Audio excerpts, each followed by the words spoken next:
আবার নতুন করে রেডি হয়ে গেছি, একটু বাইরে যাব, তার জন্য যেন একটু বাইরে যাব, এই জন্য রেডি হয়ে নিছি। তাই চলো ঘুম থেকে উঠে গোসল করে ঝটপট করে রেডি হয়ে গেছি। আর রমজান মাস একটু ঘুম থেকে উঠতে দেরি হয়, কারণ হচ্ছে মানে ঘুমাই 2টার সময়, আবার 4টার সময় উঠি, আবার 4টার সময় উঠা আবার 5:30টার সময় ঘুমাই। তা কটুক আর ঘুমাতে পারে, এই জন্য একটু দিনের বেলা ঘুমটা একটু বেশি হয়ে যায়। ঠিক আছে, রমজান মাসটা এরকমই চলে, এক ঘুমাতে আর সকাল হয় না। ঠিক আছে, তা চলো রেডি টেডি হয়ে নিছি, এখন বের হই আল্লাহ আল্লাহ করে, যেন কাজটা করে আসি। তারপর চাবি নিয়ে নিই, বাসা মনে ছিল না, চাবি টাবি নিয়ে চলে যাই, চাবি টাবি নিয়ে বের হই। তারপরে যেহেতু রোজা, মাস্ক নিয়ে নিই, যন্ত্রণা, মাস্ক পরতে হবে না, রৌদ্র বাইরে, বাইরে এত রৌদ্রে ফেস টেস পুড়ে যায় লাগে। ঠিক আছে, তার সে মাস্ক পরাই ভালো। রৌদ্রের ভিতর মাস্ক পরে নিলে ওই কানেক্টটা বুঝিস না,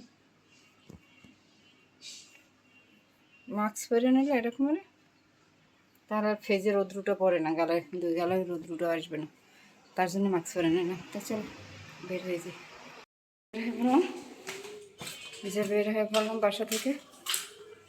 চলো ছোটো ছোটো পা যাই যাই, রাস্তার মধ্যে রিক্সা নিতে হবে, রাস্তার মধ্যে, কারণ আমার বাসার কাছে কোনো রিক্সা পাওয়া থেকে এসে মানে এতটাই শরীর ক্লান্ত ছিল, মানে শুয়েছি আর ঘুমাই পড়ছি। এখন দেশে আসরে আজান মাত্র উঠছি, দেখতে পাচ্ছি আজকে আমার চোখ মুখ দাঁড়ায় গেছে, কারণ রোজা থেকে সেই কয়টায় 11টায় বের হয়েছি আর আসছি 3টার সময় যে বাইরে থেকে।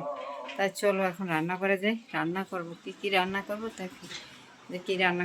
লাউ শাক দিয়ে গেছে, লাউ শাক আলু দিয়ে চিংড়ি মাছ দিয়ে রান্না করব, যে লাউ শাক রান্না করবো। আর ভোর রাত্রের জন্য মাছ ভাজি করে দেবো, মাছ করছি ভিজাইছি, যে মাছটা ভাজি করবো ভোর রাত্রের জন্য। শরীরটা আজকে অনেক খারাপ লাগে, বলে বুঝাতে পারবো না, মনে চায় না যে বিছানা থেকে মানে মাটিতে পা দিই, এমন অবস্থা হয়ে গেছে। মন চায় যে বিছানার উপরেই শুয়ে থাকি। ঠিক আছে, পা দুটো এমন ব্যথা করতে আছে, বলে বুঝাতে পারবো না, শরীরের অবস্থা খুব খারাপ হয়ে গেছে আজকে। এতদিন রোজা রয়েছে, আমি মানে আলাওই পাইনি যে আমি রোজা রয়েছে কাজ করছি, আমার কষ্ট লাগে না, আজকে বাহিরে এত কষ্ট লাগবে। তাই চলো ঝটপট করে বাসি ঘর দুয়ারও ঝাড়ু দিই, এখন ঝাড়ু দেবো, সব কিছু গোছগাছ করবো। আলু দিয়ে একটু কবুতর রান্না করবো, আজকে শরীরটা অনেক খারাপ, যেটা বলে বুঝতে পারবো না। একটু পাতলা কবুতরের গোল করে খাবো, যেন গোল করে খাই, শরীরটা একটু ভালো লাগে যদি, তার জন্য বসিয়ে দিলাম রান্নাটা। কবুতর রান্না করে এই যে মাছ দুবাজি করতে বসিয়ে দিলাম, যে মাছ বসিয়ে দিলাম, মাছ ভাজছে, মশলা টশলা দিয়ে দিছি, আর মাছটা সুন্দর করে একেবারে ভাজা ভাজা করবো, কোনো ঝোল রাখবো না, তাহলে মাছ রান্না হয়ে যাবে। আর এদিকে এই যে পেঁয়াজু আর একটা আলুর চপ, এই দুটো সবজি এই করে রাখছি, বুট গরম দিয়ে নিয়েছি, কালকের বুট ভাজা ছিল। আজকের ইফতার ছিল এটা, এই যে খেজুর পেয়ে 3টা ভাজি, আর এই যে কি জানি বুট আর এই হলো আমার শরবত। কি বলবো, মানে এতই শরীরটা খারাপ লাগে, মানে আমি লাগে যে কথা বলতে পারি না, কথা লয়ে যায়। তা চলো রোজাটা খুলে নিয়ে আজান দিয়ে দিছে।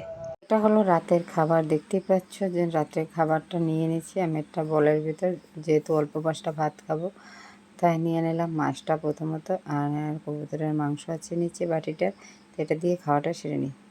তাই ভিডিওটি শেষ করা হয়নি, চিন্তা করলাম ভিডিওটা শেষ করে দিই, কারণ শরীরটা যেহেতু ভালো না বেশি, আর ভিডিওটা কন্টিনিউ করে কোনো লাভ নেই। খাওয়া দাওয়া সেরে নিয়েছি, নামাজ সেরে নিয়েছি, আর এখন ঘুম দরকার, যে নামাজটা সেরে নিয়েছি, এখন ঘুম দরকার, যে আমার ঘুমের জন্য শরীরটা বেশি খারাপ হইতে আছে, কারণ রাতে ঘুম হয় না, রাতে ঘুমাতে পারি না, ঘুমাই আর মনে হয় আচুক গায়ের মধ্যে খাড়া দিল মেরে মেরে ঘুমটা ভেঙে যায়, তা আর ঘুমটা পড়তে পারি না, বা আর ঘুমে। তাই যাই হোক, শরীরটা একটু খারাপ যাচ্ছে, বাড়ি যেয়ে ঠিক করবো না শরীরটা। আর এখন ভিডিওটা এখানে শেষ করে দিচ্ছি। ভিডিওটা ভালো লাগলে চ্যানেলটাকে অবশ্যই সাবস্ক্রাইব করে দেবে, লাইক করে দেবে, কমেন্ট করে দেবে, বেল বাটনটি অবশ্যই অন করে দেবে প্রতিদিনের ভিডিও নোটিফিকেশন পাওয়ার জন্য, কারণ আমি চেষ্টা করি তোমাদেরকে প্রতিদিন ভিডিও দিতে, ছোট হোক বা বড়ই হোক।